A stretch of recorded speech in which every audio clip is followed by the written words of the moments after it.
As you all know, we are discussing about greedy method techniques in the last few lectures.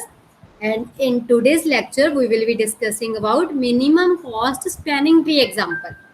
This is again an example of your greedy method technology in which we will be solving a particular path problem. Basically, minimum cost spanning tree problem is related to your path problem. So now let us see what is this problem. Before knowing about this, firstly, you all need to know about graphs. What are the graphs? Fine. So whenever we are talking about a graph, what is a graph? Basically, a graph consists of a few nodes. Fine, like these, we are having a node, two nodes, and in this, nodes are connected. One node is connected to another node in some one way or another. Fine. So in this type, we are having a graph. So we say a graph G, and the graph may be directed or undirected. If the graph has arrowheads like this, then this graph is known as directed graph. If no arrowheads are there, no directions are there, then the graph is known as undirected graph. Undirected graph don't have these arrowheads because it will not be describing the directions, and a directed graph is a graph in which we are having directions. And at most, a graph has V. V is set of vertices. Set of vertices. So all these nodes are known as vertices. Suppose this is node A, B, C, D, E, F, G, H. So in this we are having vertices from E to H. These all are vertices, and we are having some edges. What are edges? A path from B to A is known as edge. If B and F are connected, then this line is known as edge from B to G.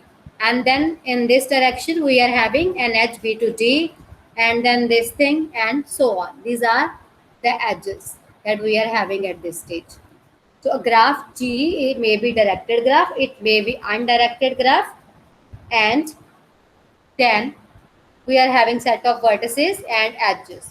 And the next terminology in case of these graphs are that is known as cyclic or acyclic. Suppose that we are having these four nodes, and in cycle is possible only in edges. If somehow we are able to do this, from this node we are going to this, from this to this, this to this, this to this, and here we are getting back. So in this case, this is a cycle. From this node we are traversing like this. So this is a cycle. If any such type of structure is present, then that graph is known as cyclic graph. If it is like this,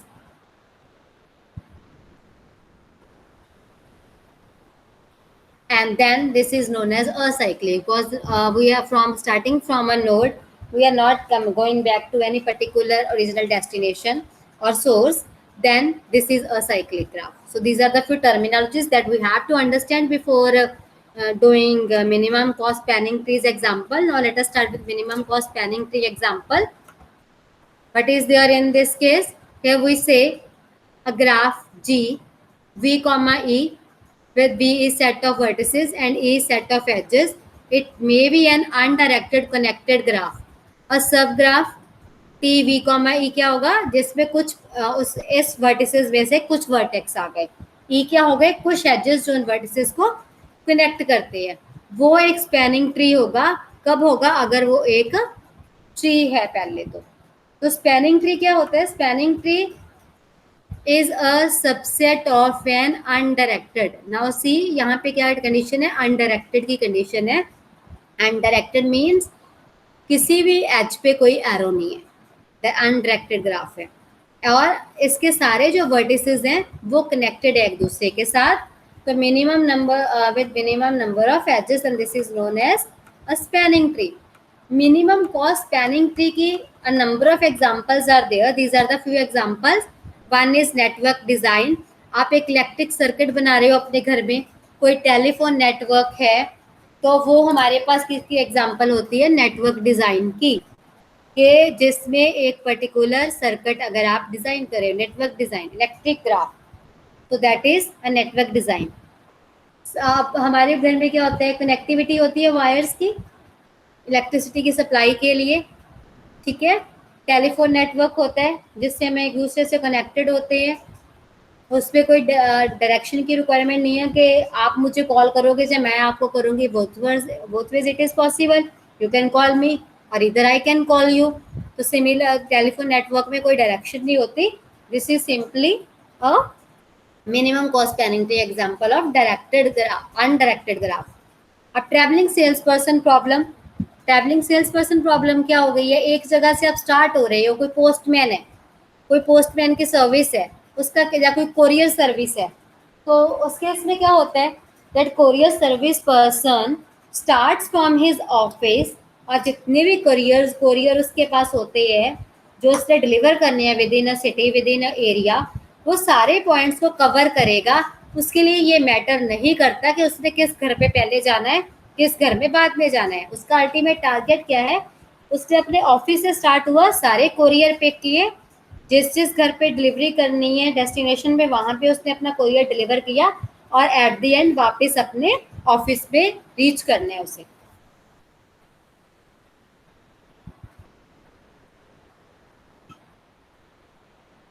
so that is the example of travelling sales person problem.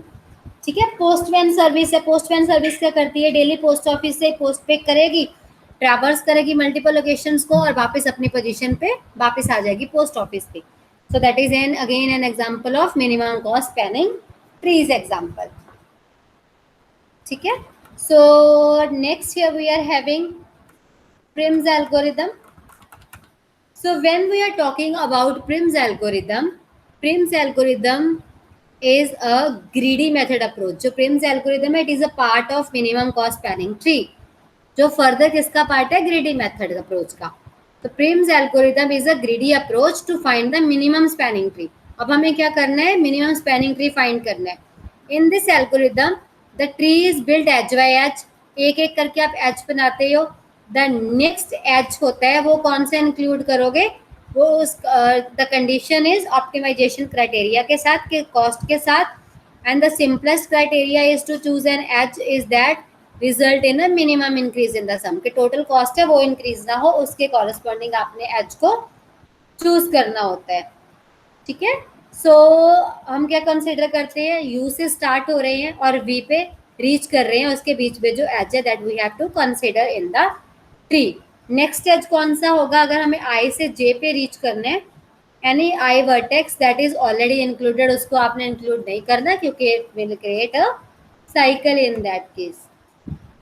Now let us go with the example. Suppose this is the case. Fine. So in this case, suppose I am starting from a particular edge. मैं कहाँ से start हो जाती हूँ? 1 से.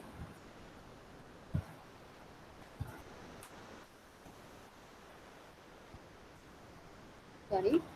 So if I am starting from this 1, तो 1 से मेरे पास 2 edge जा रहे हैं, एक this one and this one. 1 is connected with 5, 1 is connected with 2 also.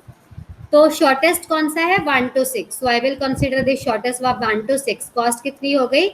10 हो गई है. Now I have reached 6. From this 6 I have 1 edge only. 6 से कोई और एज नहीं है, एक ही एज है 25. With this 25 I can reach to this 5. तो मेरे पास ये एज इंक्लूड हो जाएगा and cost included will be 25 in this case. And from this 5 we are having 2 edges. एक एज है 7 को, दूसरा एज है 4 को. तो in this case we are reaching at this point 7, और इसकी और इधर 2 4. कॉस्ट किसकी मिनिमम है? 22 वाली. तो ये वाला आप डिस्कार्ड कर दोगे, ये कंसिडर कर लोगे 22 को. अब आप कहाँ पे रीच कर गए हो? 4 पे. From this 4 you can go to 3 और यू कैन गो टू 7. ठीक है, दोनों जगह पे जा सकते हो। इसकी कॉस्ट है 8, इसकी कॉस्ट है 12, तो आप कौन सा चूज करोगे? मिनिमम कॉस्ट वाला 12। सो 3 वाला चूज कर लिया आपने, मिनिमम कॉस्ट आ गई है in this case 12। Now you have reach 3, from 3 where can you गो? From 3 you can go to 2 only, सिर्फ 2 node is reachable and no other option, so you will go to 2 and cost included will be 16 in this case. Now from 2 where can you go? You can go to 7. From 2 where will you go? You will go to 7. Cost कितनी है? 14. अब 7 से कहाँ जा सकते हो? 7 से आप जा सकते हो जहाँ तो 5 पे, जहाँ तो 4 पे, बट 5 पे ऑलरेडी ट्रेवर्स हो चुके हैं, 4 ऑलरेडी ट्रेवर्स हो चुके हैं, तो जो नोड पहले ट्रेवर्स हो चुके हैं उनको दोबारा से ट्रेवर्स नहीं करना. सो you will not go with that, or this is the complete solution using Prim's algorithm. Now see, हम कहाँ कैसे अप्रोच किया हमने? From 1 to 6, from 1 to 6 with cost of 10, फिर यहाँ से आप गए 25 पे, फिर 1 से दिस, फिर 5 to 22. Step by step solution is given in your notes, you can go with this thing.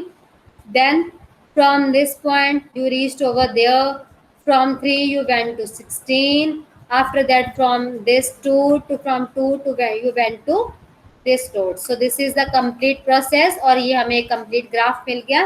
तो शॉर्टेस्ट पाथ जो हमारे पास आया, अब इसकी आप क्या करोगे? टोटल कॉस्ट कैलकुलेट करोगे, that is 10 plus 25 plus 22 plus 12 plus 16 plus 14. At the end you got one solution, that is 99.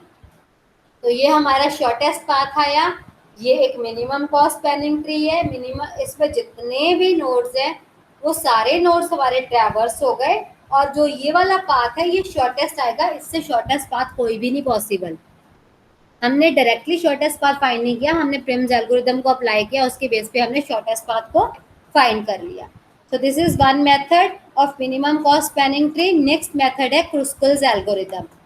जो क्रुस्कुल्स एल्गोरिथम का सोल्यूशन है, इट सेज कि consider the edges in non decreasing order of the cost. Interpretation क्या होगी? That the set of T edges, again there should be a spanning tree. सारे possible nodes आपने traverse करने हैं, ठीक है, और जो कॉस्ट होएगी वो शॉर्ट स्मॉलेस्ट मिनिमम होनी चाहिए और कोई साइकिल नहीं होना चाहिए. सेम प्रॉब्लम को हम सॉल्व करते हैं. तो उस केस में let us open the previous example complete graph that was we were having. तो उस केस में फर्स्ट शॉर्टेस्ट पाथ था 1,6 वाला, तो हमने वो कंसीडर कर लिया 1 to 6 विद 10. जो नेक्स्ट हाईएस्ट कॉस्ट थी अपने ट्री में कंप्लीट ग्राफ में, that graph was given over here. This graph, सबसे पहले 10, उसके बाद नेक्स्ट कॉस्ट कौन सी है? 2,7 वाली 14. उसके नेक्स्ट कौन सी है?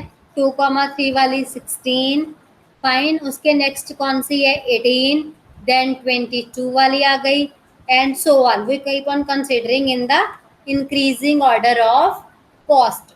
वो हम एजेस बनाते जाएंगे जिसमें भी वो मिनिमम है. कनेक्टेड नहीं देखना आपने, बट साइकिल नहीं होना चाहिए. कनेक्टेड वो अपने आप लास्ट मोमेंट पे जाके बन जाएगा, ठीक है. तो आपने सबसे पहले इसको कंसीडर किया, मिनिमम कॉस्ट बिटवीन 1 and 10, 6 वाली 10 आ गया. फिर 1 and 10 वाली आपने कंसीडर कर लिया. 3 and 4 12 वाली. नेक्स्ट मिनिमम हमने कौन सी देखी थी? 2,7, कॉस्ट थी 14. After this then 10, 12, 14. नेक्स्ट कौन सी मिनिमम कॉस्ट थी हमारे पास? 16 वाली, दिस कॉस्ट. तो हमने इस एज को इंक्लूड कर लिया, this edge was included. Fine. After this जो नेक्स्ट मिनिमम कॉस्ट आपके पास आई है 22, इसको हमने कंसीडर कर लिया 22 वाली को. फिर उसके बाद एक मिनिमम कॉस्ट आ रही थी 24 की यहाँ पे, ठीक है, बट वो हम नहीं कंसीडर कर रहे दिस थिंग. ये क्यों नहीं करना? क्योंकि साइकिल बन जाएगा, तो इसको आप छोड़ दोगे, नेक्स्ट हाईएस्ट पे चले जाओगे. वो कौन सी आ गई है? 25. Then we will consider 25 in this case, और we will get this complete tree. अब अगर आप इसका टोटल करते हो तो सेम आया जो प्रिम्स के थ्रू आया, इसमें भी कॉस्ट 99 ही लगी है. तो चाहे आप क्रुस्कल यूज करो, चाहे आप प्रिम्स यूज करो, इट हार्डली मैटर्स, जो कॉस्ट है वो आपके मिनिमम ही आ रही है, और ट्री जो आपका है वो मिनिमम कॉस्ट पैरिंग ट्री बन रहा है, मिनिमम कॉस्ट आ रही है. You will keep on considering. Explanation is given in this case. Notes में explanation is given. 1,6 with the minimum of 10 is chosen. 3,4 is selected and included. 2,7 is expected and included. 2,3 is included. 7 and 4 is included. Having minimum but discarded because it is having cycle. So whatever I have explained is mentioned in your notes also. It is explained in your notes also. So we are done with minimum cost panning trees also. So that was all about your greedy method. We have done all the examples of greedy method. So still if you are having any doubt, you can contact me.